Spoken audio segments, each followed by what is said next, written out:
هنا كل ثانية تعني مصير وكل قرار يعني حياة. البداية من النقطة الأهم، الحياة نفسها، كيف نحافظ عليها وكيف نعيدها عندما تكون على المحك. هذا ما سنراه مع الأستاذة أفاق النصيري. Shukran. Salam alaikum. D'abord, merci beaucoup pour l'invitation. Je suis ravie d'être avec vous dans cette matinée. Vraiment, c'est une fierté, hein. Je suis vraiment très fière de vous parce que au-delà de l'étudiant qui s'apprête à être médecin, c'est derrière, il y a le leadership, il y a l'organisation et tout ça, c'est vraiment des éléments très importants pour le médecin parce que c'est pas que traiter les patients, il y a derrière toute une organisation et une vision dans la gestion. Ben, voilà, je vous félicite vraiment pour cette organisation. Peut-être, voilà. Alors, j'ai compris qu'en fait, cette session, ça sera surtout pour qu'il y ait des réflexes, pour un jeune médecin, pour avoir des réflexes devant des urgences qui sont vitales. C'est-à-dire qu'il y a des petites choses qu'on peut ne pas faire et ça peut avoir un retentissement très, très important sur la vie d'un être humain.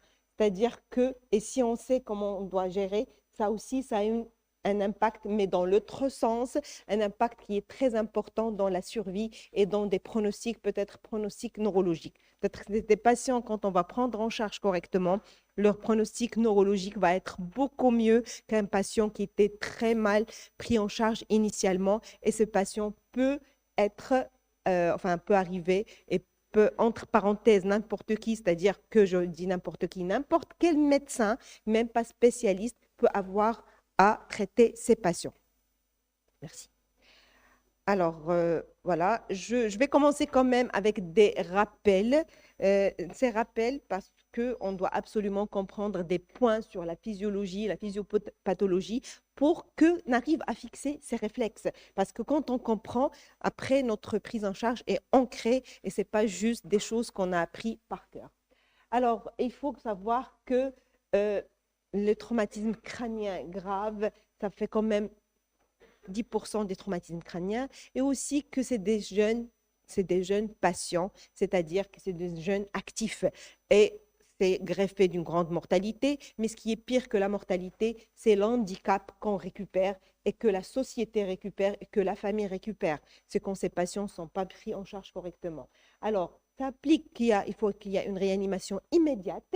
Il faut qu'on je l'ai dit et je vais le répéter, qu'il y a une prévention des lésions secondaires parce que les lésions primaires, ils sont là. C'est pas nous c'est toute la société. Il faut qu'il y ait une prévention des accidents, mais une fois l'accident est là, la lésion primaire est là, l'embarrure, la contusion est là. C'est pas nous, autant que médecins, qui pourraient avoir la main. Mais les lésions secondaires qui vont arriver par la suite, ben, c'est nous. On peut vraiment faire des choses pour limiter cette évolution vers l'aggravation.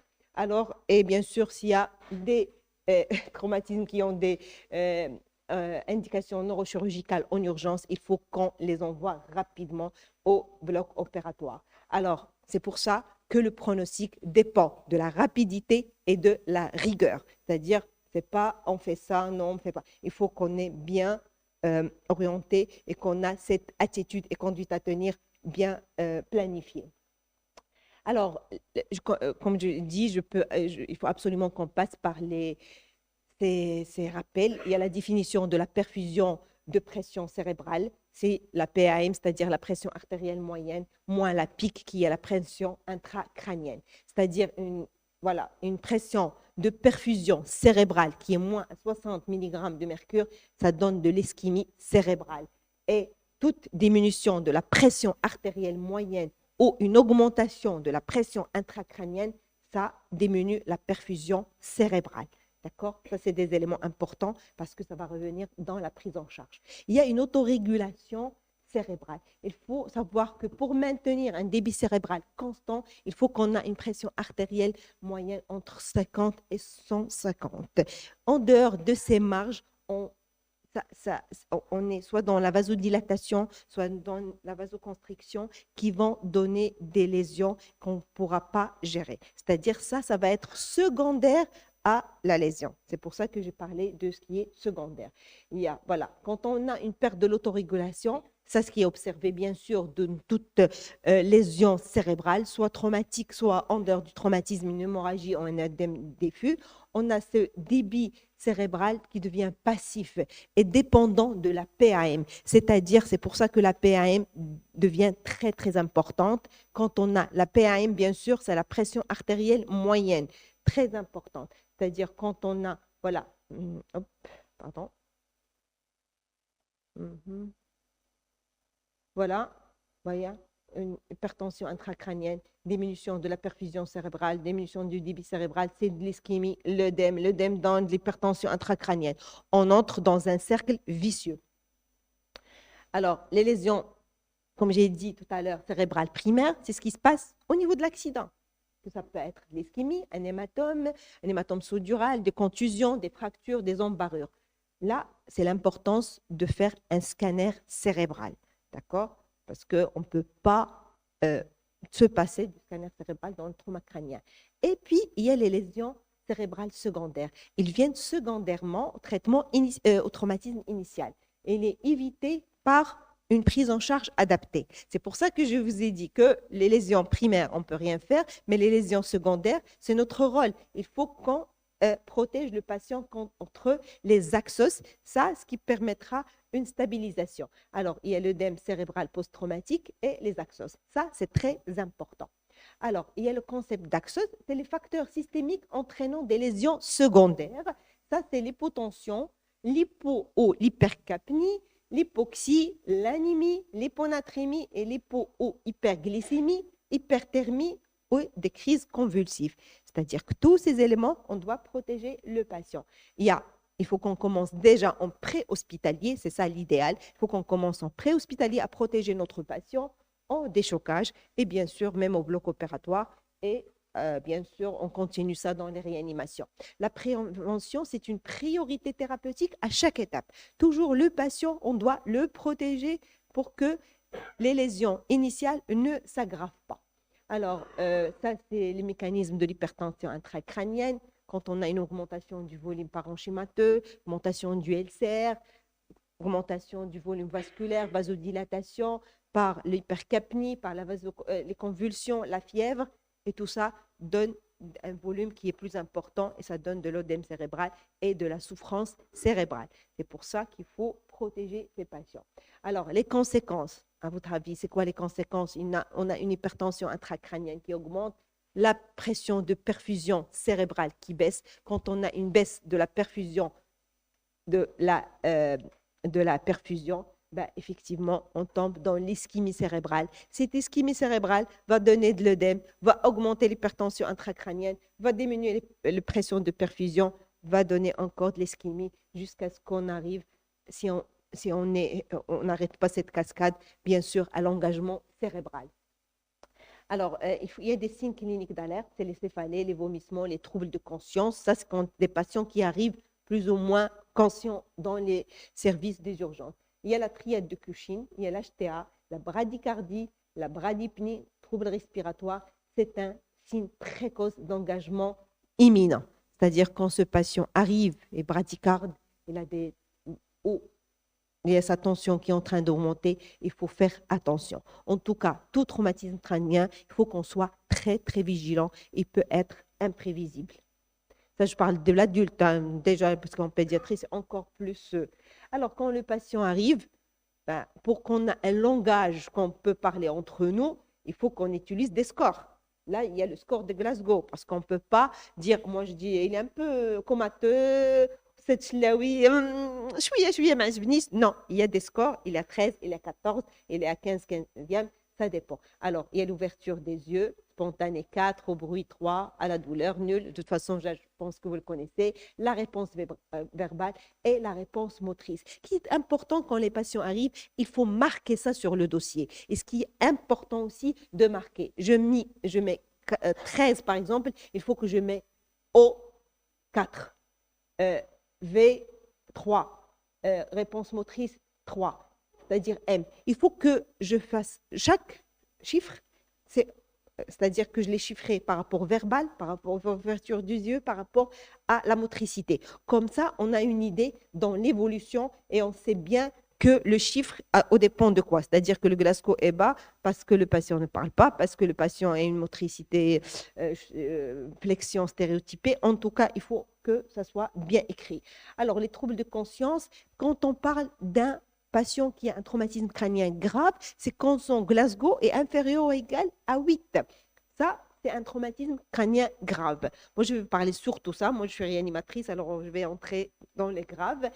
C'est aussi des troubles persistants après stabilisation cardio-respiratoire. Parce que parfois, les patients arrivent, ils sont dans un état de choc, ils sont inconscients, non parce qu'il y a un traumatisme crânien, mais parce qu'il y a une hypotension qui fait qu'ils sont inconscients ou ils sont léthargiques. Quand on règle ce problème, les patients deviennent plus conscients. Alors, ce n'est pas vraiment un 8 de tension, c'est-à-dire un 8 de Glasgow. Quand j'ai quelqu'un qui a 6 ou 5 ou de tension, ben, il faut absolument que je règle son problème cardiovasculaire avant de vraiment le classer par rapport au Glasgow. Ici aussi, il y a l'hypoglycémie, l'intoxication, sédation.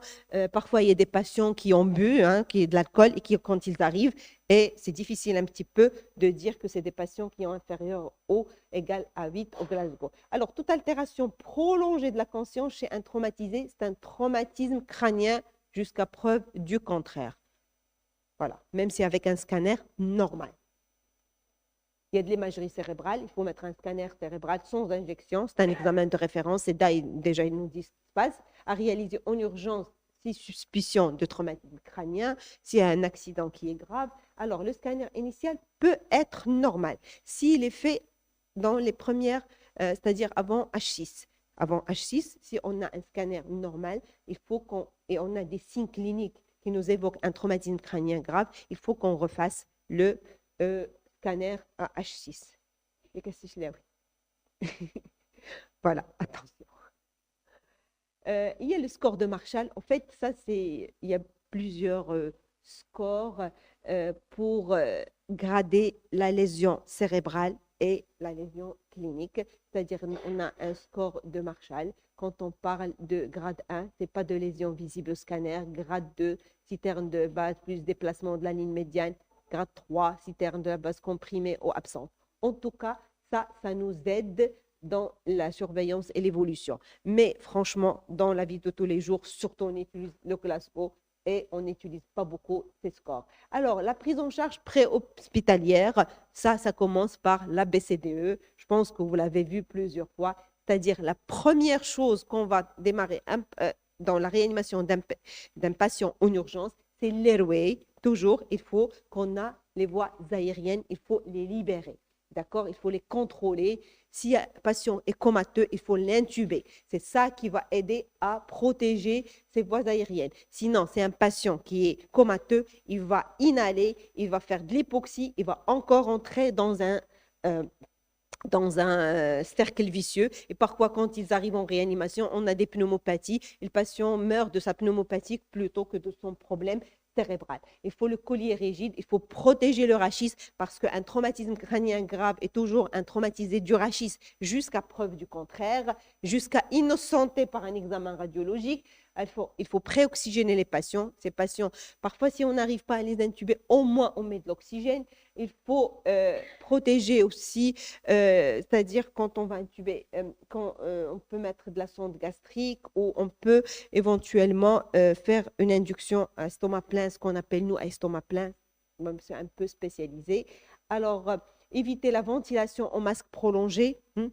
C'est parce que quand on ventile ces patients, on va gonfler leur estomac avec de l'air et ça va aggraver et donner de l'inhalation, c'est-à-dire le contenu de l'estomac va passer au niveau du poumon.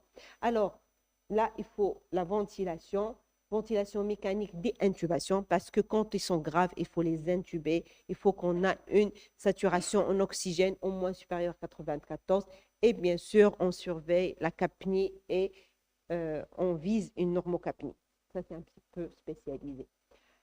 Alors, circulation, c'est-à-dire que là, je vous ai expliqué tout à l'heure que le PAM, c'est-à-dire la pression artérielle moyenne, est très, très importante en ce qui concerne euh, la protection cérébrale, la perfusion cérébrale. C'est pour ça qu'il faut absolument prendre deux voies veineuses, deux bonnes voies veineuses. Il faut remplir ces patients, mais il faut aussi mettre des vasopresseurs s'il y a une instabilité. Il faut qu'on surveille ce patient, c'est-à-dire la disabilité, il faut que ce patient doit dans un milieu sécurisé parce que il faut rechercher les signes d'hypertension intracrânienne qui peuvent donner de l'engagement et là, c'est une urgence absolue.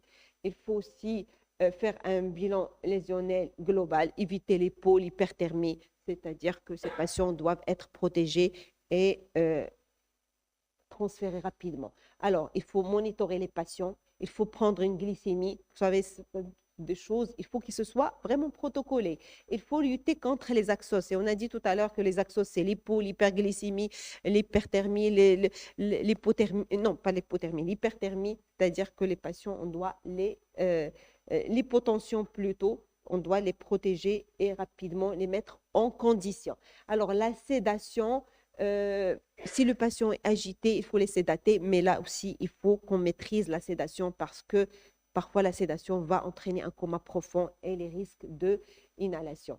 Mais la première chose et la dernière, c'est surtout lutter contre les axos que je vous ai parlé, l'hypoxie, l'hypercapnie, l'hypocapnie, l'anémie, l'hyperthermie, tout ça, l'hyponatrémie, l'hypernatrémie aussi.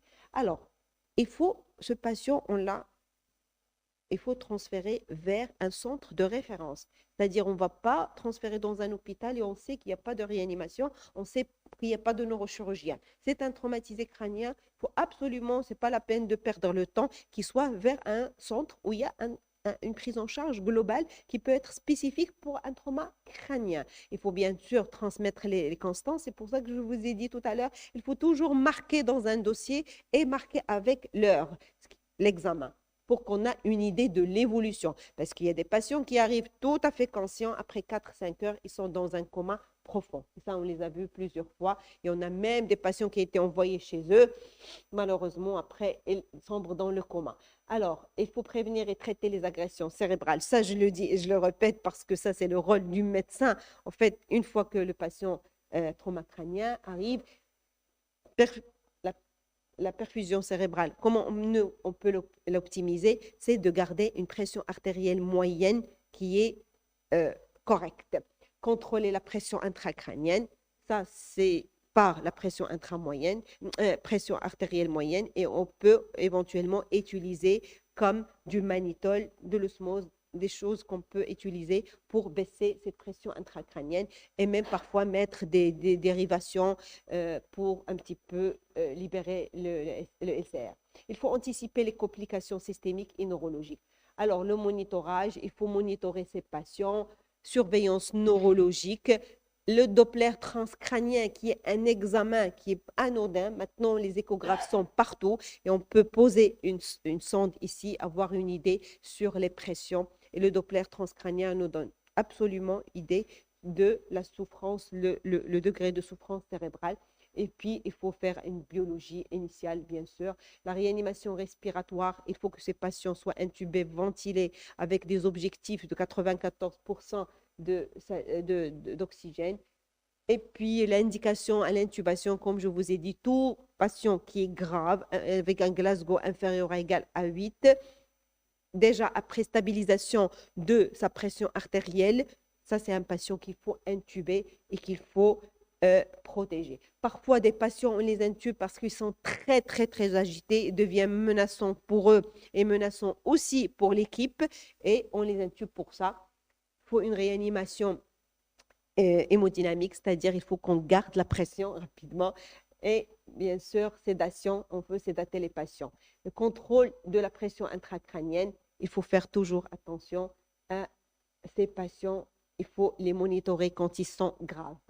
Les mesures générales de neuroprotection, la normothermie, la glycémie ciblée entre 1,1 et 1,8, l'ionogramme, il faut surveiller aussi. Ça, c'est juste, je fais un petit peu un récapitule. Voilà les patients, évaluation de la BCDE, les mesures thérapeutiques, c'est-à-dire que la tête à 30%, sédation, analgésie. Et voilà, objectif physiologique, éviter l'hypoxie, l'hypotension, l'hypercapnie, réanimation et monitorage. Et chaque minute compte, ça c'est très important. Les messages à retenir, c'est les 24 premières heures déterminants pour le pronostic neurologique. Rigueur, rapidité, anticipation. Chaque minute compte. Prévention active des axos dès la phase préhospitalière et TDM cérébral immédiate, plus ou moins imagerie vasculaire si nécessaire. Voilà, merci beaucoup. شكرا جزيلا.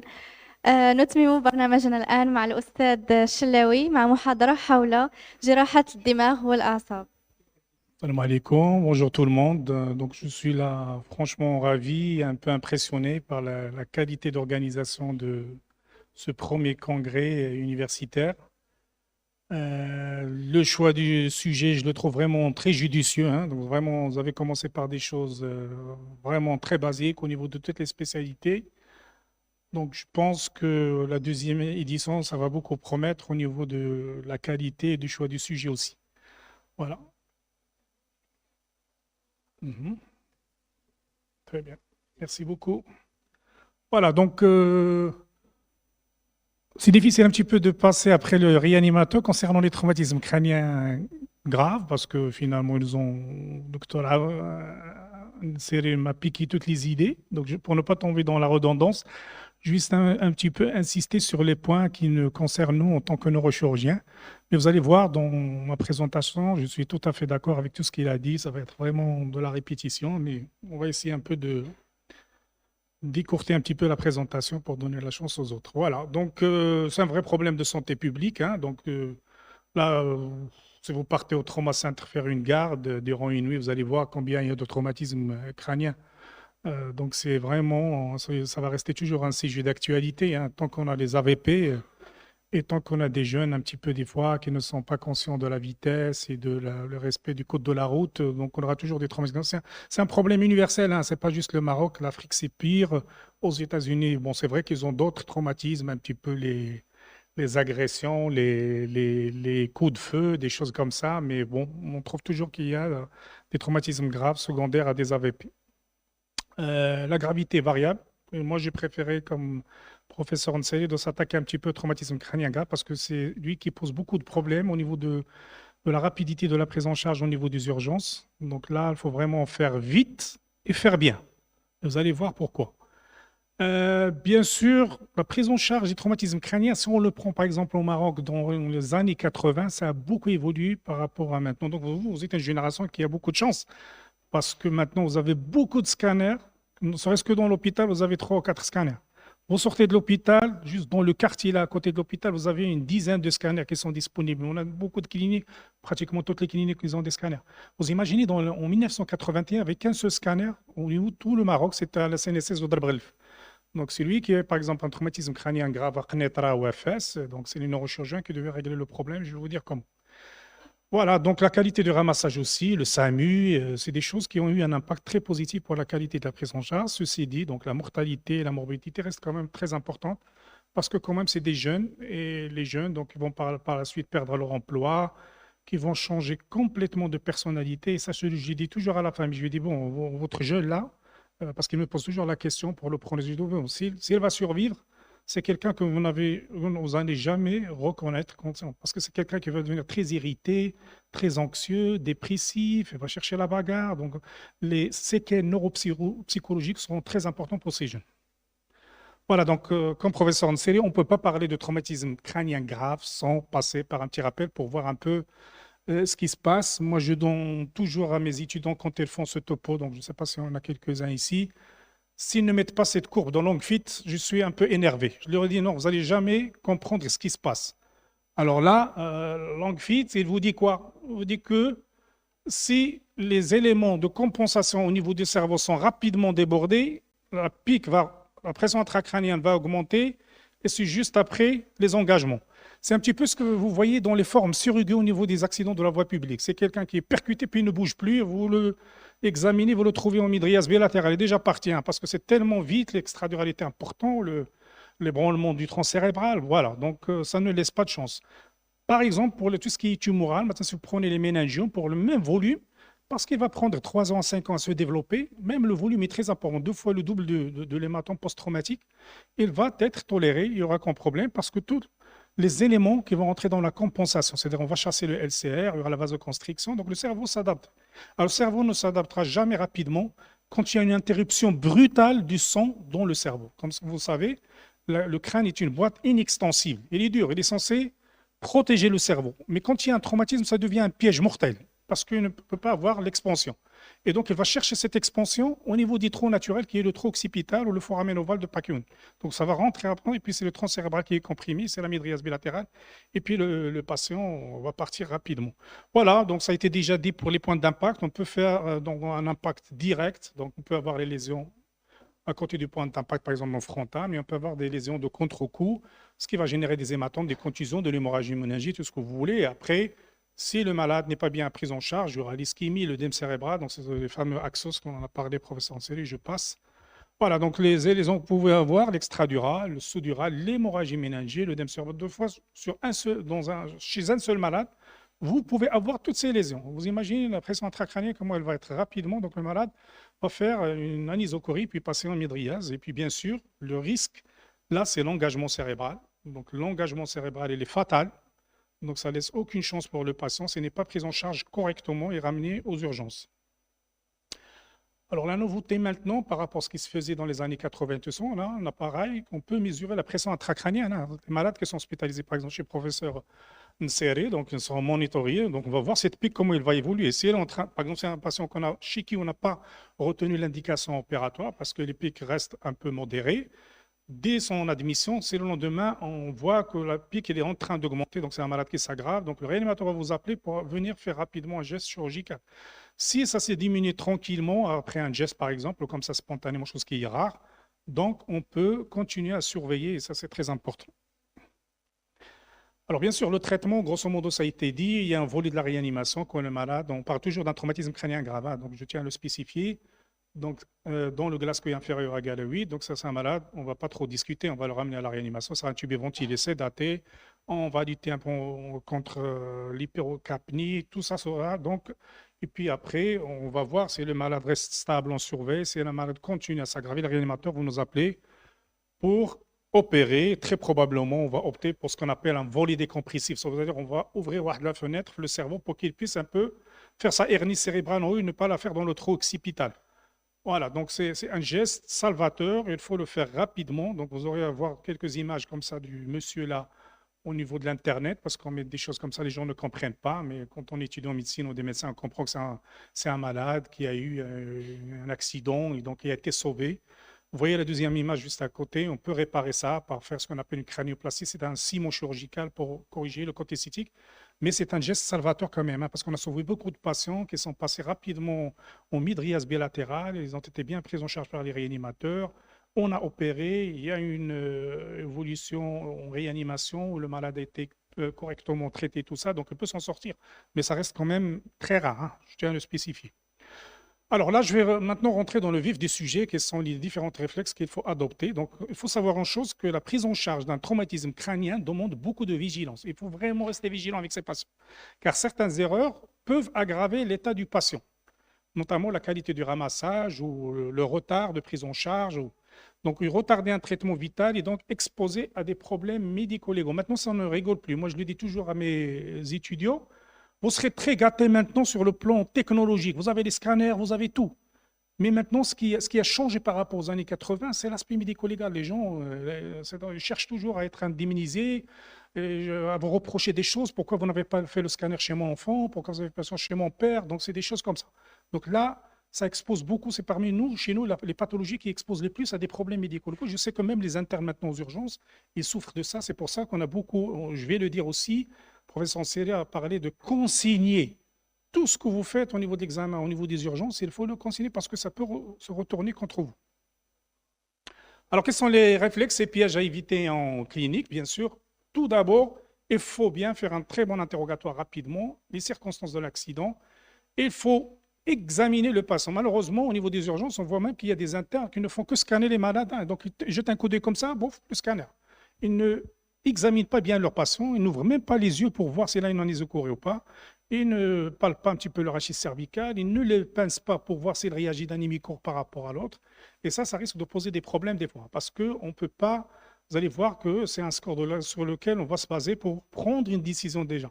Si le score de Glasgow est inférieur, oui, c'est un malade qu'il faut admettre rapidement à la réanimation pour être intubé, ventilé, sédaté. Donc, on ne peut pas envoyer ce genre de patient au scanner. Et moi, quand j'étais interne, je me rappelle, il y a eu des erreurs comme ça, parce qu'il y a des internes qui n'examinaient pas bien leurs patients, qui les ont envoyés au scanner, et après, c'est le radiologue qui vient nous dire, oh, ben, le patient et les patients midrias bilatérales sur la table opératoire. Non, maintenant, c'est un aspect médico-légal très dangereux, parce qu'ils vont vous dire pourquoi vous avez envoyé ce patient et son Glasgow, il était inférieur à 8.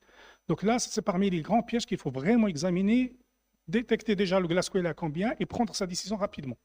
Donc, évaluation de la gravité, c'est le score de Glasgow. Donc, inférieur ou égal à 8, c'est grave, il faut le mettre en réanimation. Il n'a rien à faire de scanner. Le scanner, on peut le reporter par la suite jusqu'à ce qu'il soit intubé, ventilé, sédaté et transporté avec l'accompagnement du réanimateur sur place. On le fait rapidement et on revient prendre une décision avec le neurochirurgien. Donc, toujours surveiller l'évolution, 24-48 heures. On peut ne pas prendre une décision au début parce que c'est stable, le patient n'a pas de midrias, tout ça. On va se dire, des fois, on se concerte, nous, avec le réanimateur, et on prend la position. Donc, de surveiller. Mais des fois, 48 heures après, ou même le soir, il y a le réanimateur qui vous appelle, écoutez, je ne le sens pas bien, il commence à bradycarder. Donc, une anisocorique qui apparaît dans l'œil du côté droit ou gauche. Donc, il faut venir faire un geste, et là, il faut se précipiter pour venir faire le fameux volet décompressif, par exemple. Alors, ne pas sous-estimer les autres lésions associées. Moi, je le dis toujours, le trauma crânien, c'est grave, mais si vous avez, par exemple, ce même patient, il a une rupture de la rate, le traumatisme crânien va être relégué au second plan. Parce que là, vous avez un robinet qui saigne, qui est ouvert, il faut aller le fermer en premier. Donc, vous-même, c'est le trauma crânien, le maladie, les comas, tout ça, mais vous avez des problèmes dynamiques. Et moi, je conseille toujours à mes étudiants d'appliquer les 3D. Quel que soit l'aspect du patient, hein, même s'il a des traumatismes crâniens ouverts avec de la bouillie cérébrale qui sort, c'est les 3D. Je cherche s'il y a une détresse respiratoire en premier. Deuxièmement, je fais s'il y a une détresse hémodynamique. Troisièmement, est-ce qu'il y a une détresse? Je réponds à ces 3 questions, je prends rapidement ma décision. Tout est stable, correct, je prends mon temps pour faire le scanner et prendre la décision. Et un de ces facteurs est défaillant, il faut admettre le patient en réanimation. Il ne faut pas le laisser réfléchir beaucoup. Alors, il ne faut pas négliger le rachis, ça a été dit tout au long de cette matinée. Tout traumatisme crânien grave est un traumatisme du rachis. Ça, c'est les dogmes qu'on a appris en médecine. On va continuer à le faire.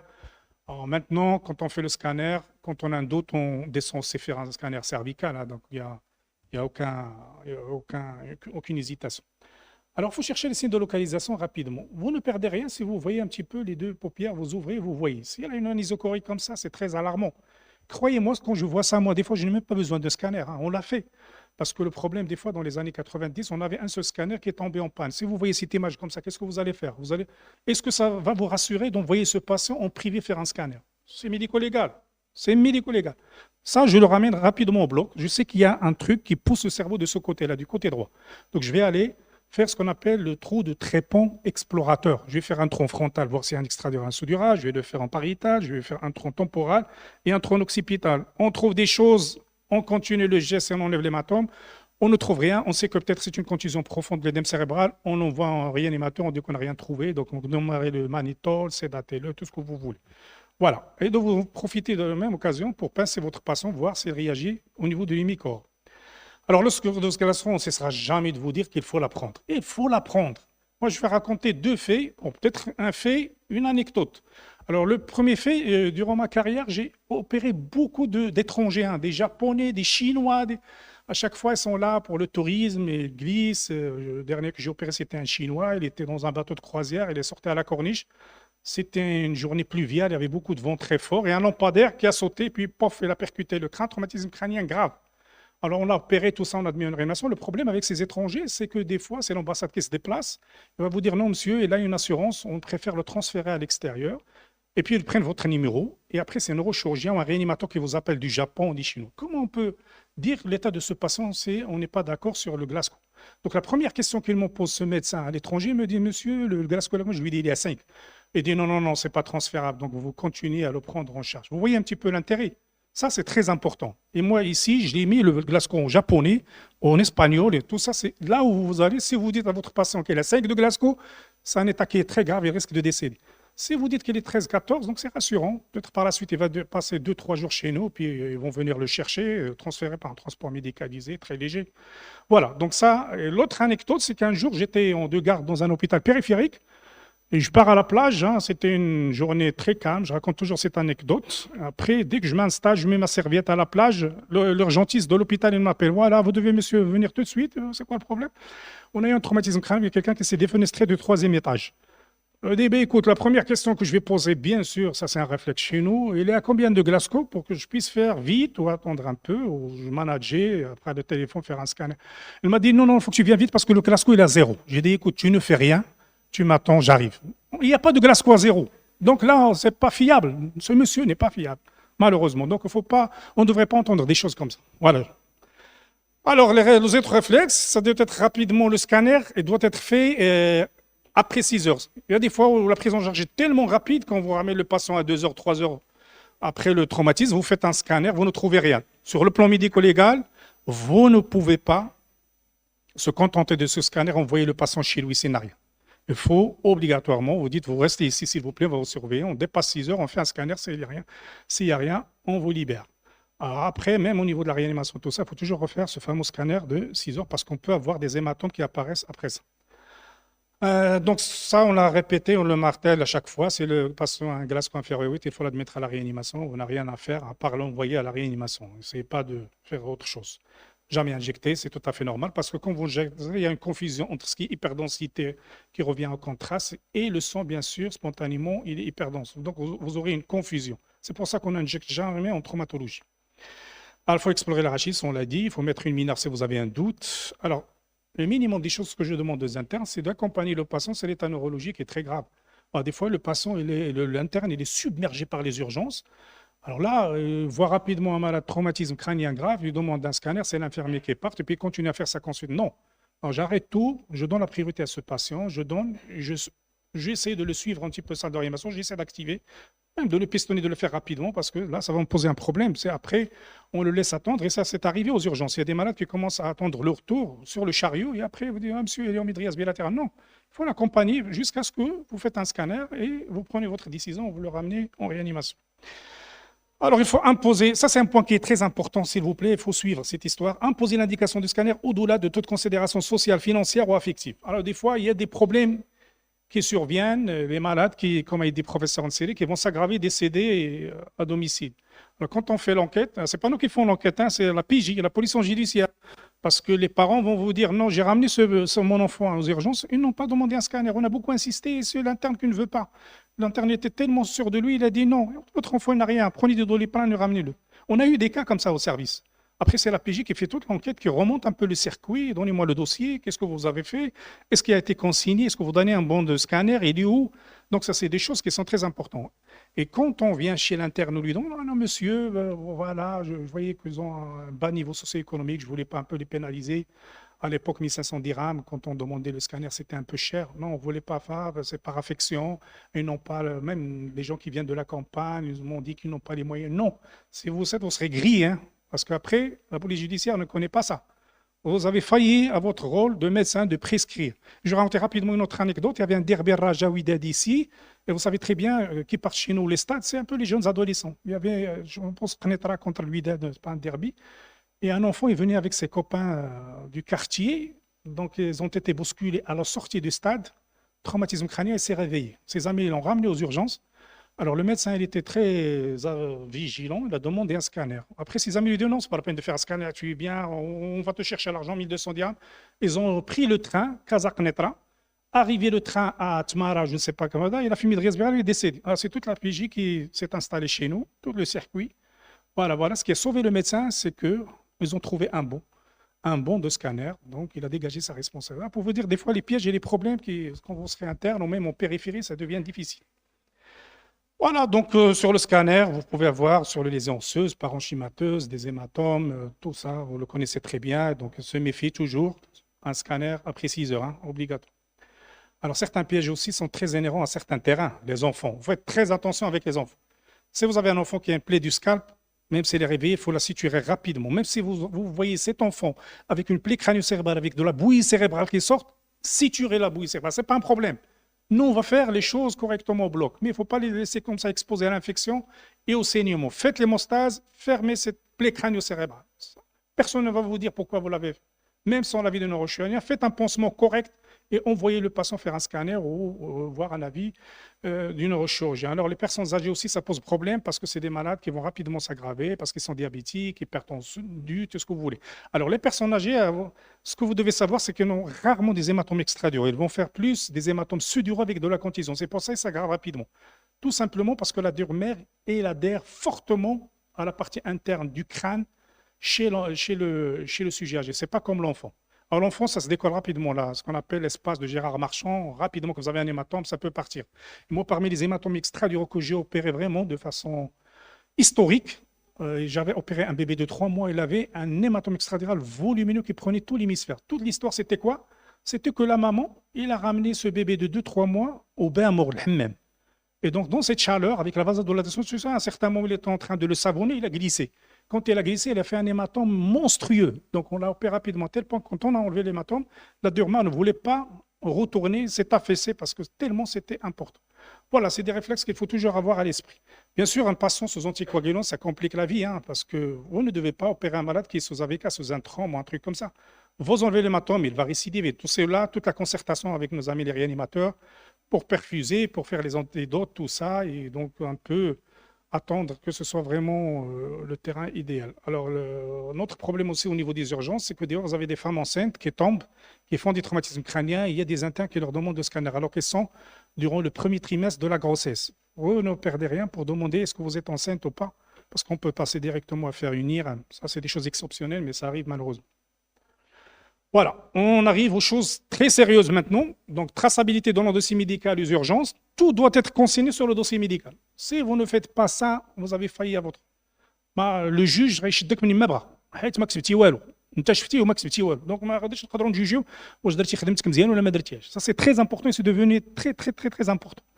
Alors l'évolution neurologique comme des professeurs de série, tu peux mettre un patient à 15, mais après 6 heures, il va passer à 9. Même en l'hospitalisant des fois, c'est les infirmières de la nuit qui disent voilà, le patient s'est aggravé, même si c'était juste pour une surveillance de 24 heures.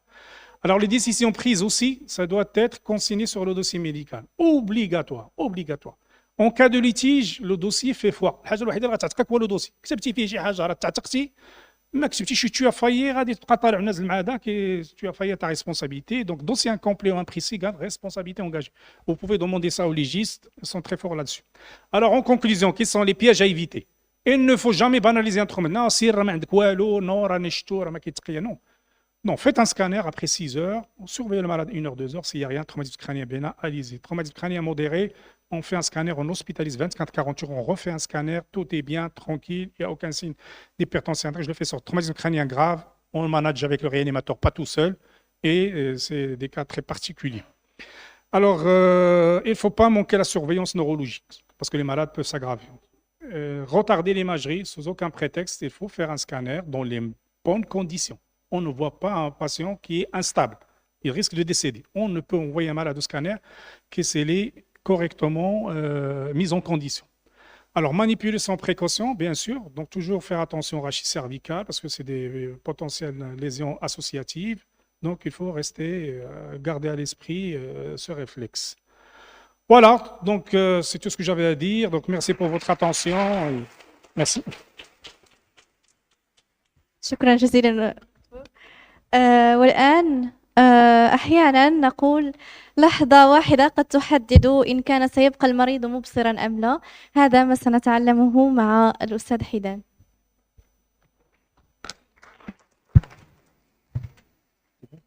Alors, bonjour et merci pour l'occasion de participer à côté de mes maîtres et profs ici présents et de vous parler de la suite ou d'un cas où il n'y aurait pas d'urgence vitale.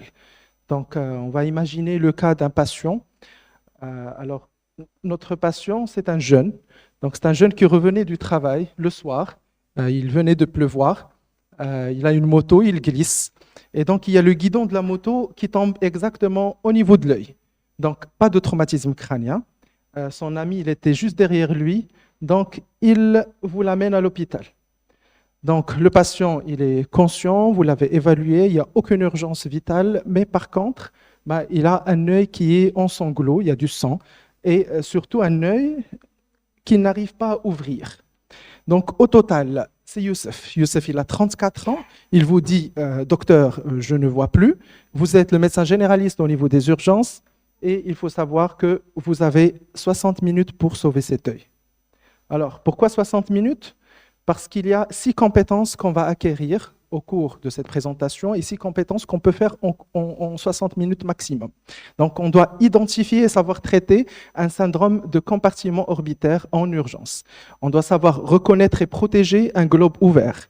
On doit savoir bilanter et protéger aussi une fracture du plancher, encore plus chez l'enfant. Ne pas rater une fracture ou une désinsertion de la trochlée, et surtout une plaie canaliculaire. Connaître une neuropathie optique traumatique et savoir qui appeler et quoi dire et quoi transmettre. Donc, première étape de notre prise en charge, votre patient, il s'appelle Youssef, vous lui dites « ouvrez l'œil », il n'arrive pas. Et puis, vous essayez tout simplement de l'examiner à la lampe à fente. Et j'imagine une lampe à fente, on l'a toujours, plutôt une lampe torche, et une lampe torche, on l'a toujours sous la main. Donc, vous trouvez une exophtalmie qui est tendue, donc un globe qui pousse, et puis vous n'arrivez pas à ouvrir. Il vous faut les 2 doigts pour pouvoir ouvrir les 2 paupières pour examiner l'œil. Vous arrivez à le faire malgré tout, et vous trouvez un déficit pupillaire. On va voir par la suite l'image d'un déficit pupillaire. Donc, il est minuit 05, le traumatisme il s'est produit à 23h35. Donc, il vous reste peut-être moins de 60 minutes. Alors, qu'est-ce qu'il faut savoir en premier? Il faut guetter le syndrome de compartiment orbitaire. L'orbite, c'est comme le crâne, c'est un compartiment osseux inextensible. Donc, il est limité par 4 os et puis un septum. Donc, tout ce qu'il y a à l'intérieur, s'il augmente de volume, il va comprimer. Et puis, il y a un élément qui est comprimable, c'est l'artère ophtalmique. Donc, l'artère ophtalmique, c'est la pression artérielle. Donc, si la pression, elle dépasse au niveau de l'orbite, la pression artérielle, cette artère ophtalmique, elle va être occluse. Alors, l'artère ophtalmique, elle vascularise la rétine. L'artère ophtalmique, elle vascularise le nerf optique. Et l'ischémie, elle est irréversible en 90 minutes. Donc, les signes de ce syndrome de compartiment orbitaire, ça va être une douleur orbitaire intense quand le patient il est conscient. Pour notre cas, il est inconscient. Il est plutôt conscient. Donc, il y a une exophtalmie tendue, une résistance à l'ouverture des paupières. Il y a un chémosis, un œdème au niveau de la conjonctive. Il y a une ophtalmoplégie. Pourquoi l'ophtalmoplégie? Parce que les nerfs oculomoteurs, ça sort de l'arrière de l'orbite. Et donc, quand il y a une augmentation de pression, il y a tous les nerfs qui ne peuvent plus fonctionner. Le patient ne peut plus mobiliser son œil. Il y a une baisse d'acuité visuelle. Et il y a un déficit pupillaire afférent relatif ou une pupille de Marcus Gann. Donc, vous le voyez sur la vidéo, c'est une pupille que quand on va l'éclairer, elle va passer, au lieu de passer en myosis, elle passe en mydriase. Donc, c'est la preuve que cet œil ne marche pas, que le nerf optique ne marche pas, que la rétine n'arrive plus à détecter la lumière. Donc, qu'est-ce que vous faites? Alors, c'est le seul geste que je vais expliquer en vidéo. Donc, il faut savoir que déjà, les 2 paupières, elles sont reliées au niveau de l'os par des tendons. On a un tendon cantal médian et on a un tendon cantal latéral. Alors, quand il y a un syndrome de compartiment orbitaire, c'est qu'il y a une augmentation de pression dans le contenant. Il faut élargir ce contenant.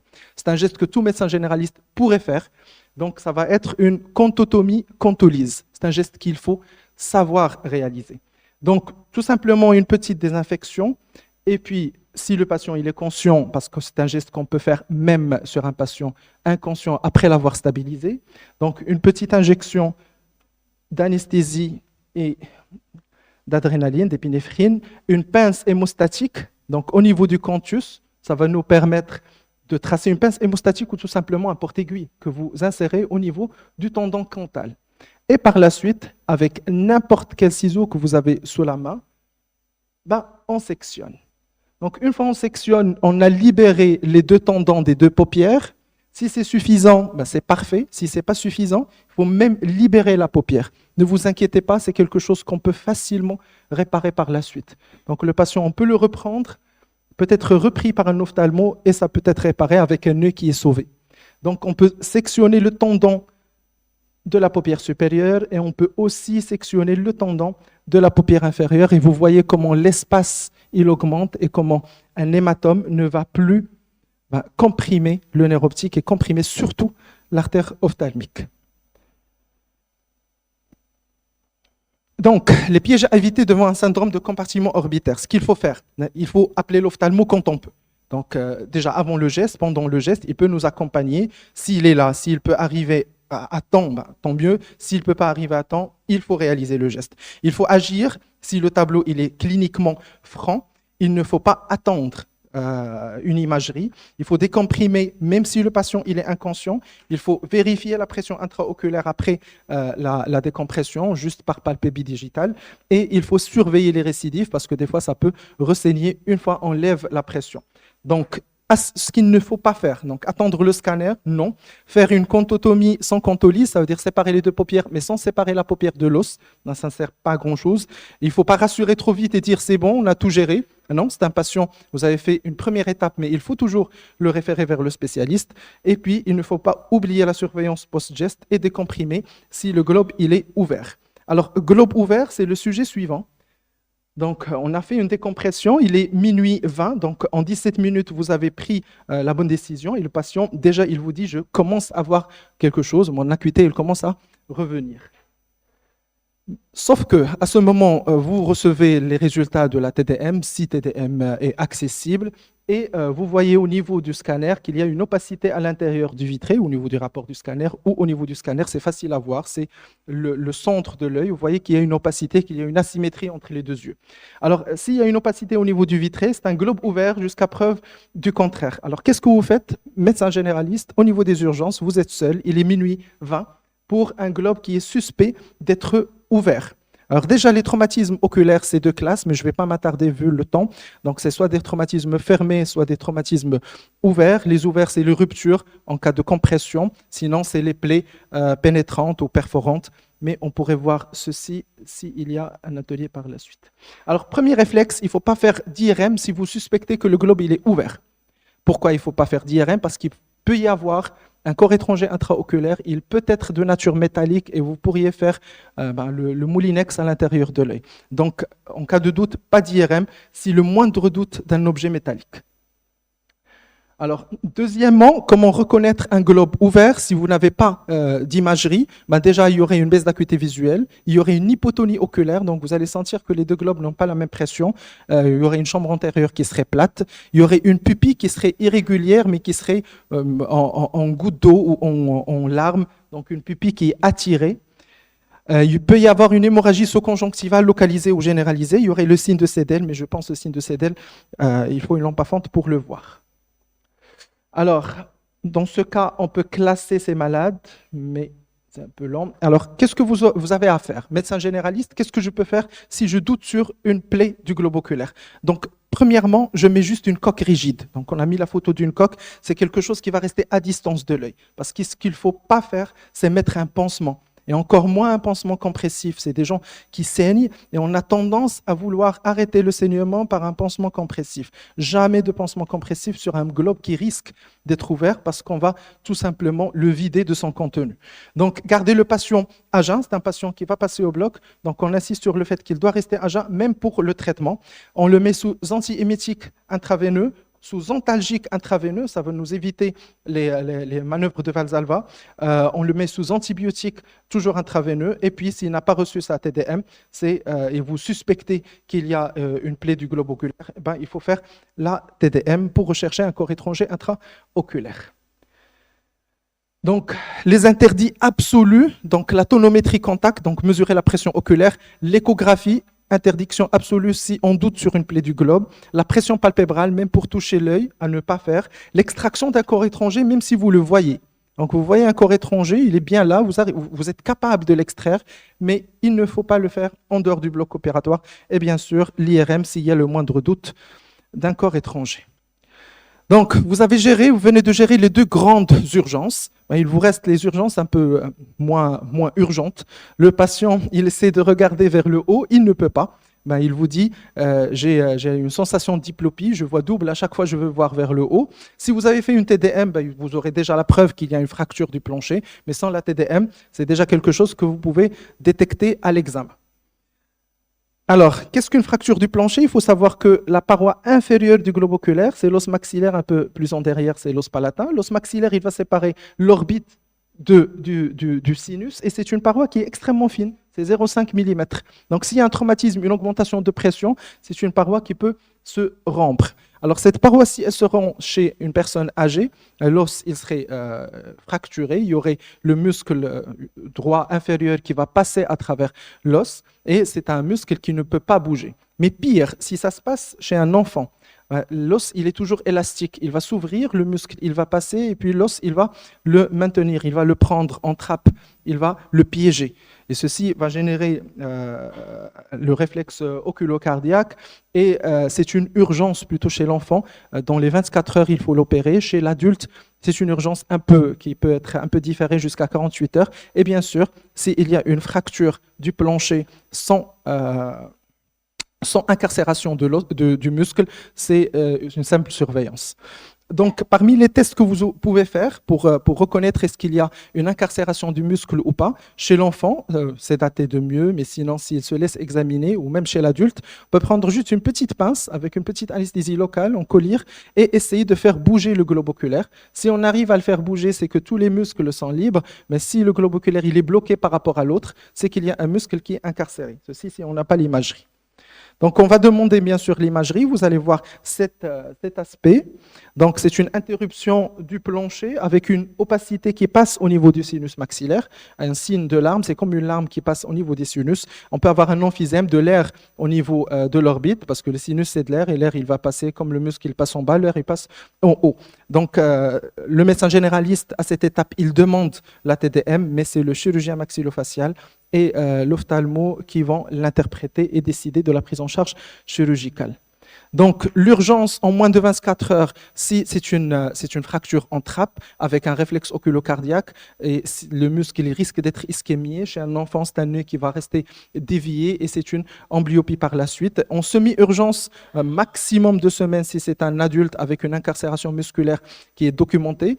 Et puis, l'abstention différée ou la chirurgie différée s'il n'y a pas d'incarcération musculaire. Donc, on passe rapidement à l'examen suivant. Vous n'avez pas fait de TDM, vous êtes en train d'examiner votre patient et vous palpez cette partie. Vous palpez l'angle supéromédian, donc entre le plafond de l'orbite et entre la paroi médiane, et vous trouvez une douleur qui est exquise. Le patient, il vous dit « Ah, là, j'ai mal ». En plus de ceci, votre patient, il fait une diplopie qui est aussi verticale. Là, il faut penser à une désinsertion de la trochlée. Alors, c'est quoi la trochlée? C'est une poulie qui se trouve au niveau de l'angle supéromédian. Et au niveau de cette poulie, il y a le muscle oblique supérieur qui va passer par la poulie pour pouvoir faire baisser le globe oculaire. Donc, s'il y a un traumatisme à ce niveau, il y a ce cartilage, cette poulie qui va être désinsérée. Donc, ce n'est pas une urgence dans l'instant, mais ça prouve que le traumatisme, il était un peu violent et c'est quelque chose qu'il faut écrire sur l'examen du patient. Donc, je passe rapidement pour respecter les 15 minutes. Donc, l'avant-dernière urgence à chercher, c'est la plaie, et cette fois, c'est la plaie de paupière. Alors, il faut savoir que la paupière, c'est une partie de l'œil qui est très complexe et il y a 5 plans. On a la peau, on a le muscle orbiculaire, on a le tarse, on a le muscle qui fait relever la paupière supérieure ou le muscle rétracteur de la paupière inférieure, on a la conjonctive et on a les canalicules, les voies lacrymales. Donc, il faut savoir que tous ces plans, ils doivent être reconstitués lors d'une plaie de la paupière, ils doivent être reconstitués en bonne et due forme, sinon on a des cicatrices de paupière. Donc si vous recevez ce malade et que qu'on ose des fois suturer des plaies un peu complexes, par la suite ça va être très compliqué de les corriger, surtout c'est des patients qui vont rentrer et on va avoir un tarse. Le tarse, c'est le cartilage de la paupière qui va tout simplement se rétracter avec une paupière qui va se retourner vers le globe oculaire et qui va commencer à le frotter. Et donc, on passe d'une simple fracture, d'une simple plaie qui était facile à prendre en charge, à une malformation de la paupière qui peut mettre en jeu le pronostic visuel par la suite. Donc, je passe rapidement, mais si j'ai un message à vous dire par rapport aux plaies de paupière, suturer, moi je vais vous mettre suturer ce type de plaie de paupière. Donc, quand ça touche uniquement la peau. Mais une fois ça commence à toucher le muscle, que vous voyez que c'est profond, c'est jamais une urgence. On peut mettre le patient sous antibiotiques, sous antalgiques, on peut désinfecter et on peut l'adresser vers un centre spécialisé pour qu'il soit pris en charge. Donc, deuxième chose, si la plaie, elle touche le canthus interne, si vous trouvez une plaie à ce niveau. Donc, à ce niveau, il y a les points lacrymaux, il y a les canalicules lacrymaux, et c'est la voie de drainage des larmes.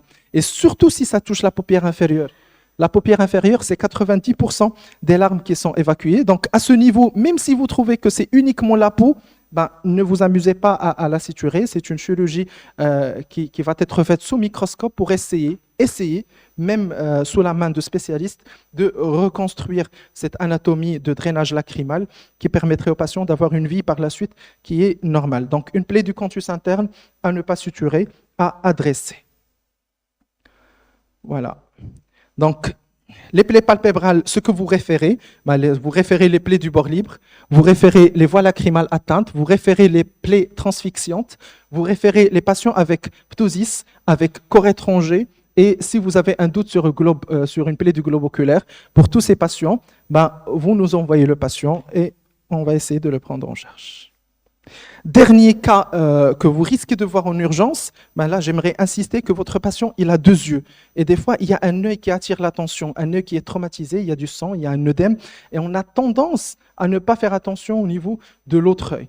Donc ce patient même qui a un traumatisme au niveau d'un œil, vous avez fait la contotomie, vous avez sauvé l'œil droit, mais il vous dit au niveau de l'œil gauche, je sens qu'il y a aussi une petite baisse d'acuité visuelle. Et puis quand vous examinez, vous trouvez que là aussi, le réflexe pupillaire, il n'est pas au top. Et puis le patient, il rapporte quelque chose de particulier qu'il faut savoir chercher, c'est qu'il a une perception de couleur qui est un peu différente de la normale. Alors, qu'est-ce que ça peut être ? Ça peut être tout simplement une neuropathie optique traumatique.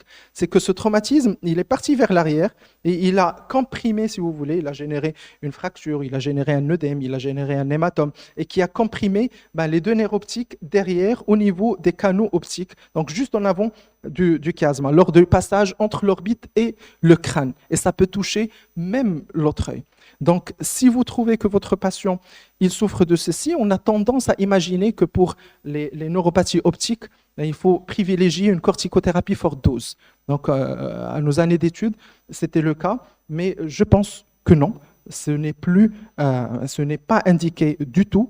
Donc, si j'ai un message à faire passer, si vous doutez sur une neuropathie optique traumatique, pas de cortico en mégadose, c'est contre-indiqué. Ça met en jeu le pronostic vital s'il y a un traumatisme crânien associé.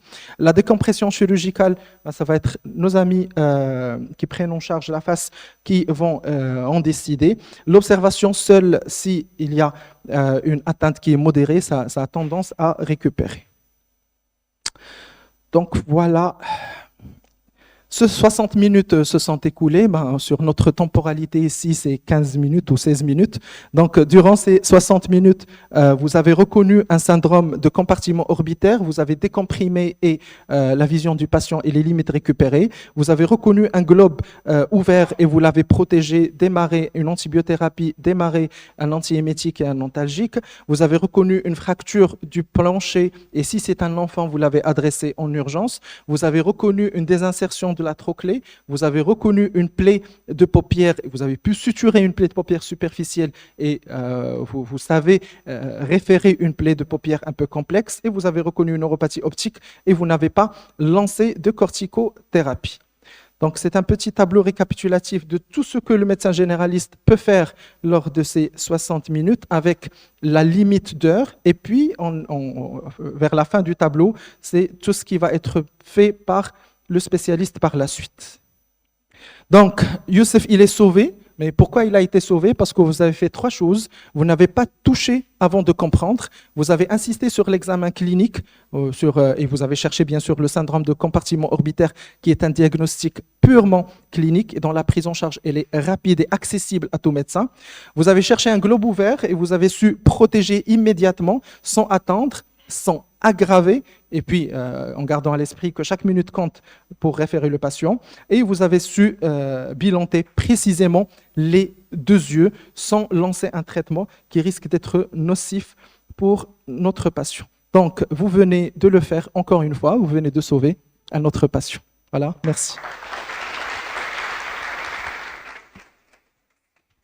شكرا جزيلا، كان عرضا شيقا ورائعا. شكرا جزيلا. وختاما، لأن الوجه ليس فقط شكلا وإنما وظيفة وهوية، سنكتشف كيف يعاد بناؤه مع الأستاذ وائل إلهامي. إذن تحت طلبكم مداخلتي ستكون ما أمكن باللغة العربية. يشرفني أن أكون بين المدعوين للمؤتمر الطبي الأول لنادي التواصل الصحي بكليتنا العزيزة كلية الطب والصيدلة بالدار البيضاء. مداخلتي ستكون حول لي تروماتيزم ماكسيلوفاسيو أو ردود الوجه. كما هو معلوم، تعرف ردود الوجه بأنها مجموعة من الإصابات ذات الطبيعة الردية التي تصيب الجزء الأمامي من النهاية الرأسية، والمحددة من الأعلى بمستوى قاعدة الجمجمة، ومن الأسفل بخط أفقي يمر عبر العظم اللامي. Ça veut dire elle est limitée en haut par la base du crâne et en bas par l'os hyoïde. Ce sont les limites de la face, et la limite supérieure superficielle, c'est la ligne d'implantation des cheveux. تشمل هذه الإصابات انقطاع في النسيج وفي الهيكل العظمي للوجه، كما تشمل أيضا إصابات الأنسجة الرخوة، ça veut dire les parties molles، وقد تمتد إلى المساحات العميقة للوجه، وكذلك إلى العناصر الوعائية العصبية والغدية. Ça veut dire ça peut être soit au niveau osseux, soit au niveau des parties molles, et même au niveau des parties profondes, à savoir les vaisseaux et les nerfs, et même des glandes, soit des glandes surmandibulaires ou la glande parotide.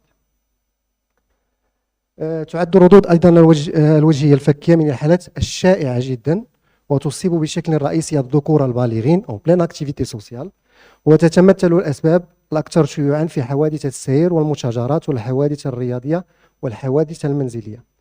أما التراكيب التشريحية الأكثر تعرضا للإصابة، لي بارتي أناتوميك، فهي الأسنان، الفك السفلي لا مانديبول، ولا سيما المنطقة اللقمية، يعني la région condylienne au niveau de l'articulation temporomandibulaire، والعظام الأنفية والعظم الوجني l'os malaire ou l'os zygomatique، وأرضية محجر العين le plancher de l'orbite. وتعد هذه الحالات من الاستعجالات الجراحية، ولها انعكاسات حيوية ووظيفية وجمالية، ويعتمد تأثيرها على شدة الردود وجودة التكفل العلاجي من طبيعة الحال. On passe d'abord par un petit rappel anatomique ما يسمى بمراجعة تشريحية. تعتبر الجمجمة والوجه مرتبطان ارتباطا وثيقا، لذلك يكون الوجه ممتد إلى الأمام قليلا مقارنة بالجمجمة، ومعلق تحت القسم الأمامي من قاعدة الجمجمة. Il est appendu au niveau de l'étage antérieur de la base du crâne. ويكون النظام والجمجمة والوجه بهذه الطريقة يكونان في توازن مثالي للتكيف مع تأثير قوى المضغ والقوى الصادمة. تشمل مكونات الوجه الأنسجة الرخوة لي بارتي مول، المساحات العميقة للوجه، والعناصر الوعائية والعصبية، وهي جميعا تلعب دورا مهما في الوظائف الحيوية والتوازن التشريحي للوجه. يمكن أن نقسم الوجه إلى منطقة تشريحية معقدة ومنظمة على شكل طبقات متراكبة تمتد من سطح الجلد حتى الهيكل العظمي، وتعد المعرفة الدقيقة بهذه الطبقات المختلفة أمرا أساسيا. فكلاسيكيا يمكن أن نقسمها على الشكل التالي: الطبقة الجلدية، النسيج الخلوي تحت الجلدي لو تيسي سيلولار سوكيوتاني، والنظام العضلي الأبونيفروزي السطحي أو لو سماس لو سيستيم ميسكولو أبونيفروتيك سوبرفيسيال دو لا فاس، الطبقة العضلية لو بلون ميسكولار، ثم الطبقة العظمية لو بلون أوسو. بالنسبة للهيكل العظمي للوجه لدينا الفك السفلي، يعني la mandibule, c'est le seul os mobile de la face et il constitue seul la partie inférieure de la face، يعني يشكل وحده الجهة السفلية للوجه. وينقسم إلى جزئين: جزء أفقي مسنن، une partie horizontale qui est dentée et une partie qui est verticale non dentée, et se termine par l'articulation temporomandibulaire أو مفصل الفك الصدغي. فيما يخص الكتلة الوجهية الوسطى، يعني la partie moyenne de la face، تتكون من عظمتين فكيتين les deux os maxillaires عالقتين حول الفتحة الكمثرية، يعني les deux maxillaires qui entourent les fosses nasales. Voilà, on a les deux os maxillaires ici qui entourent les fosses nasales. جانبيا, latéralement, on aura l'os malaire et plus latéralement, on a l'arcade zygomatique. وفيما يخص الكتلة الوجهية العلوية فهي تتكون من عظم غربالي جبهي, ça veut dire ethmoïdo-frontal médialement, et عظم جبهي وتدي يعني fronto-sphénoïdal latéralement. ثم عظم جبهي وجني يعني fronto-zygomatique plus latéralement. فيما يخص الثلث الأوسط من الوجه والمحجر العين يكونان مرتبطين مباشرة بالجزء الأمامي من قاعدة الجمجمة. Ça veut dire la partie moyenne de la face, l'orbite, sont en relation intime avec la base du crâne, ce qui explique les fractures ou les traumatismes qui sont mixtes entre la face et la base du crâne et le crâne. كما قلت سابقا يكون نظام الجمجمة والوجه بهذه الطريقة يكون في توازن مثالي للتكيف مع تأثير قوى المضغ وقوى الصادمة. Ce qu'il faut savoir, c'est que la face, elle présente à décrire ce qu'on appelle des piliers ou des poutres. Ce sont des zones de force. Ce sont des piliers qui sont verticaux et on a des piliers qui sont horizontaux. Ces piliers, ils répondent aux différentes forces physiologiques comme la mastication, etc. ou des forces pathologiques comme les traumatismes.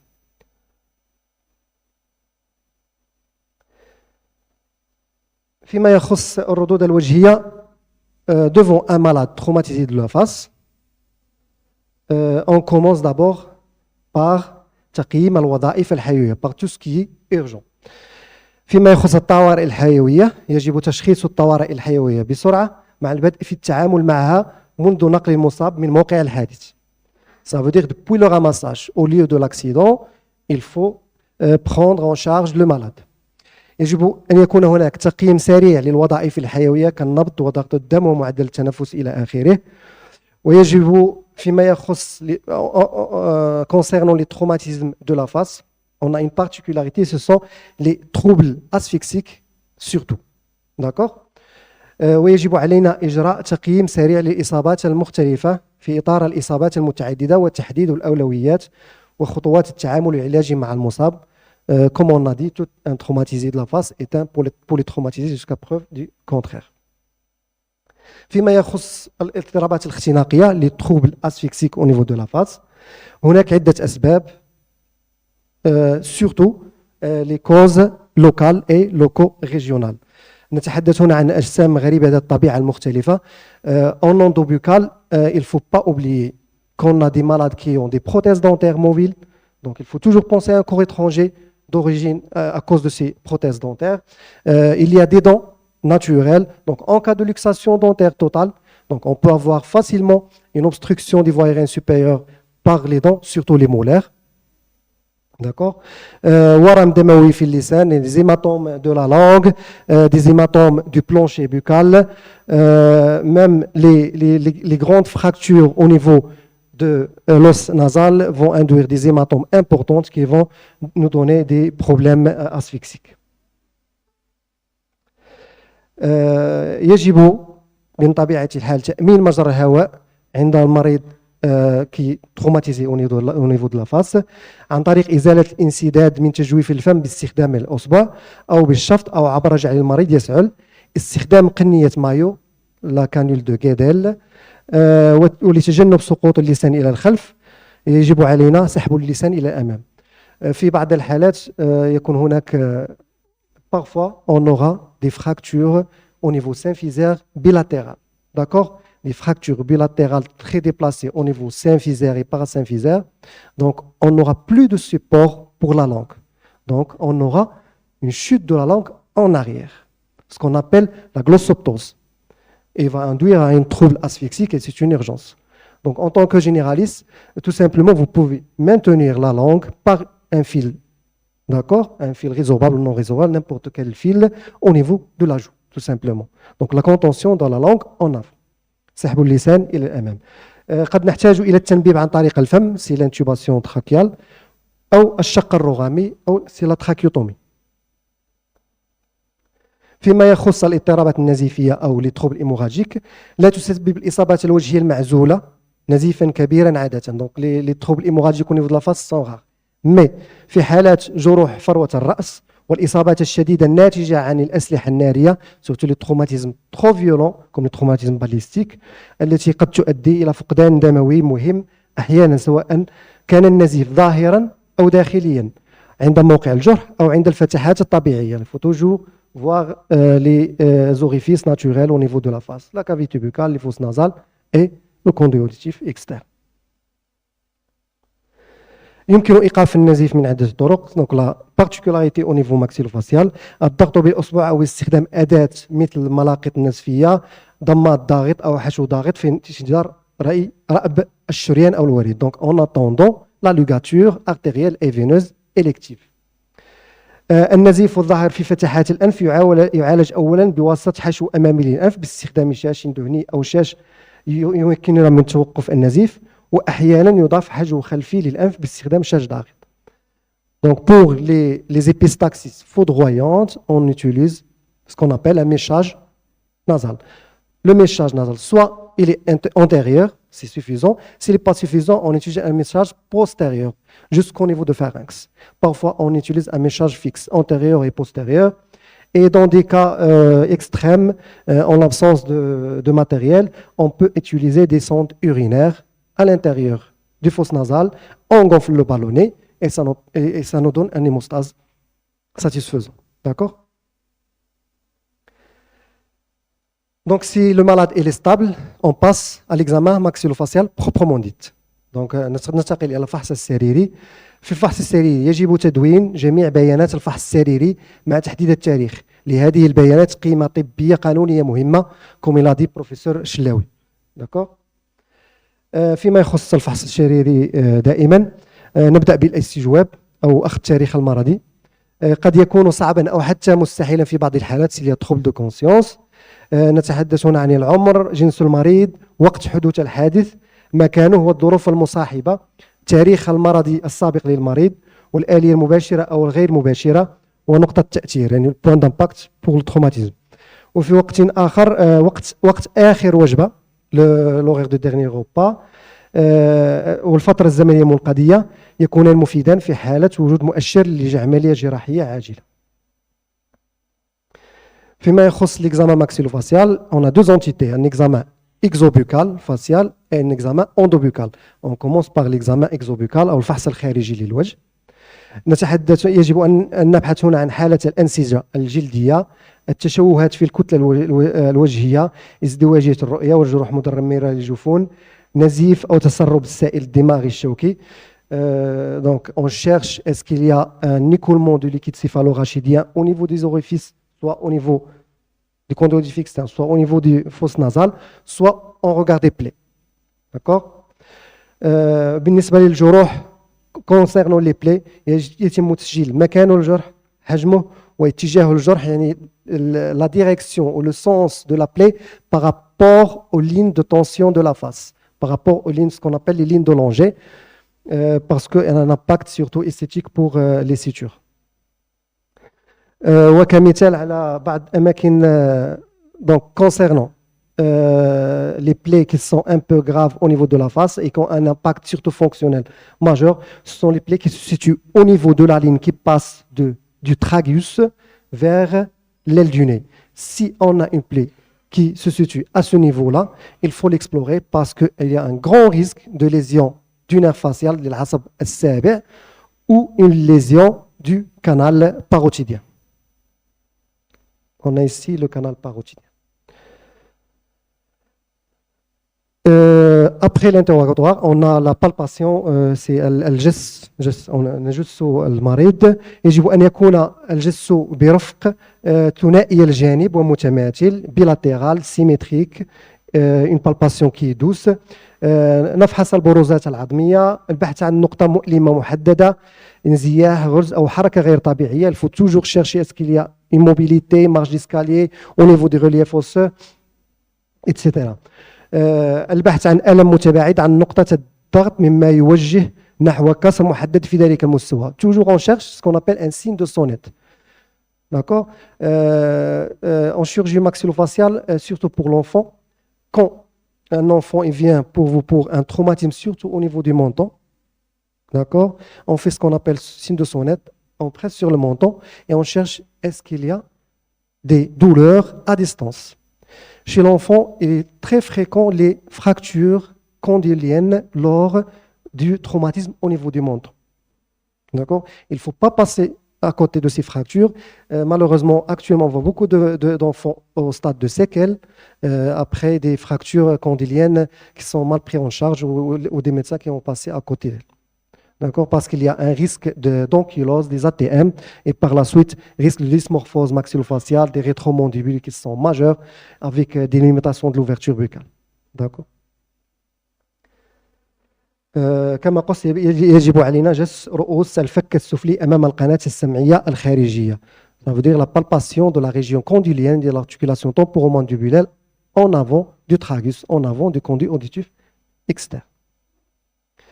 L'examen pour la sensibilité de la face, il faut examiner les 3 étages de la face, supérieur, moyen et inférieur, l'asab al-khamis, la région frontale et la partie moyenne de la face et la partie inférieure. ننتقل إلى l'examen endobuccal أو الفحص داخل الفم. Donc on commence par الفم مغلق والشفاه متباعدة, ça veut dire les dents sont interposées entre eux et on écarte les lèvres. Donc pourquoi? Pour évaluer l'articulé dentaire. لدراسة إطباق الأسنان أثناء غلق الأسنان. Donc il faut évaluer l'articulé dentaire. Est-ce que l'articulé dentaire du malade est normal ou il est anormal? Normalement, l'articulé dentaire, grosso modo, je ne vais pas entrer dans les détails, normalement, la canine maxillaire doit être un peu en arrière par rapport à la canine mandibulaire, en général. C'est plus détaillé, mais en général, vous gardez juste cette information.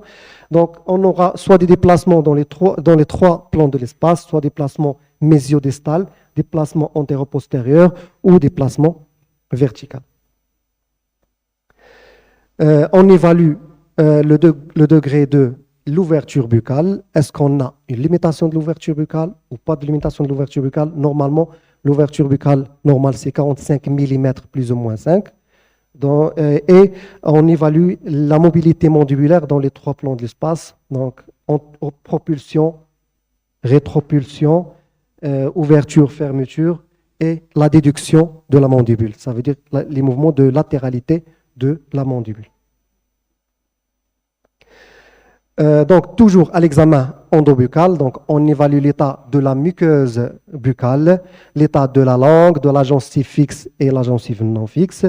Il faut également évaluer l'état dentaire et il faut compter est-ce qu'il y a des dents manquantes ou non. Pour le malade, et c'est médico-légal et il faut le noter sur ce qu'on appelle l'odontogramme. C'est médico-légal pour les dents. Il ne faut pas les sous-estimer. Toujours dans l'examen endobuccal نبحث عن انفصال جمجمي وجهي مع وجود حركة غير طبيعية للفك العلوي. Ça veut dire est-ce qu'il y a une disjonction crânio-maxillaire ou le crânio-facial, ce qu'on appelle un signe de tiroir au niveau maxillaire. Ici, est-ce qu'il y a une mobilité au niveau du maxillaire? Et c'est un témoin d'une fracture au niveau de l'étage moyen ou supérieur de la face. On complète notre examen par un examen bien sûr ophtalmologique, examen ORL, examen neurochirurgien et examen général. Au terme de notre examen, on passe à l'exploration. Je vais pas détailler l'exploration. On commence toujours par ce qu'on appelle la radio panoramique, الأشعة البانورامية للفك. فيما يخص الأشعة البانورامية للفك يعتبر هذا التصوير ممتازا للتقييم الأولي surtout pour la mandibule بالنسبة للفك السفلي على مستوى العظمي يمكنها من رؤية جيدة للانفصال الأوسط الفروع الأفقية والصاعدة. Alors la radio panoramique c'est un examen de choix et de débrouillage surtout pour la mandibule. Il permet l'exploration de toute la mandibule, de l'articulation temporomandibulaire, la tête condylienne, la branche montante, l'apophyse coronoïde, la branche horizontale et la région symphysaire et parasymphysaire. Pour le maxillaire, il permet l'exploration surtout de la partie inférieure des fosses nasales, des sinus maxillaires et bien sûr la portion dentaire du maxillaire, ce qu'on appelle l'arcade dentaire maxillaire. فيما يخص الأشعة المقطعية la TDM, دونك يحتل التصوير المقطعي حاليا مكانة مهمة في التقييم قبل الجراحي لإصابة الفك والأسنان والوجه والجمجمة. يمكن استخدامه مباشرة في حالة صدمة عنيفة أو لدى مصاب متعدد الإصابات أو كمكمل للتقييم بالأشعة التقليدية. Donc la TDM, soit on le prescrit d'emblée si on a un traumatisme traumatisé facial qui est grave, soit secondaire après des examens complémentaires comme la radio panoramique. يسهل التحليل لمسار donc il permet donc تحليل مسار الكسور والانزلاقات العظميه donc la localisation des fractures, est-ce qu'il y a des placements ou non, est-ce qu'il y a des atteintes au niveau des parties molles, est-ce qu'il y a des hématomes soit au niveau intra-orbitaire, au niveau cérébral ou des hématomes au niveau du plancher ou au niveau de la joue.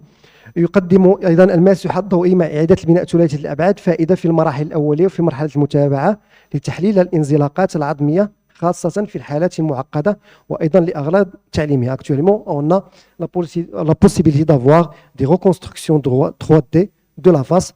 Elle nous permet de mieux analyser les différentes fractures et de mieux prendre la décision pour la prise en charge du malade. Et également, elles sont bien pour des fins pédagogiques. يسمح أيضا التصوير المقطعي لا تي دي ام من تحديد موقع المضاعفات في محجر العين. Ça veut dire est-ce qu'il y a des complications au niveau de l'orbite, au niveau orbitaire, surtout les hématomes qui peuvent comprimer soit surtout le nerf optique. يمكننا أيضا من رؤية هل هناك ورم دموي داخل محجر العين أو خلف أو وجود أجسام غريبة داخل العين. البحث عن علامات ضغط على العصب البصري وكذلك المضاعفات العصبية sont les complications neurochirurgicales. Donc on passe aux formes cliniques rapidement. Comme j'ai dit, on a soit في حالة إصابة الأنسجة الرخوة يعني الليزيون دي بارتي مولد كل منطقة تشريحية لها خصائص سريرية مميزة تحدد طريقة التعامل العلاجي معها.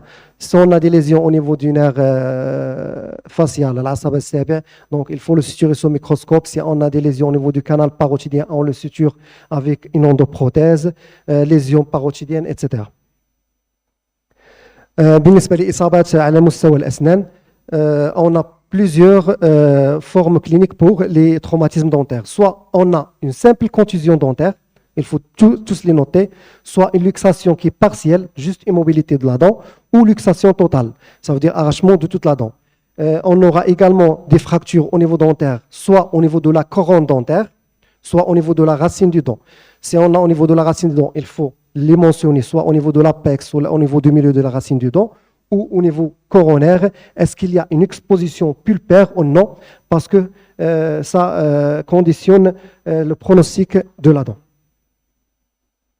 Pour la mandibule, on a divisé la mandibule en plusieurs zones pour avoir une nomenclature pour les fractures au niveau mandibulaire. Donc on parle de la région symphysaire, la région horizontale, angulaire et la région condylienne.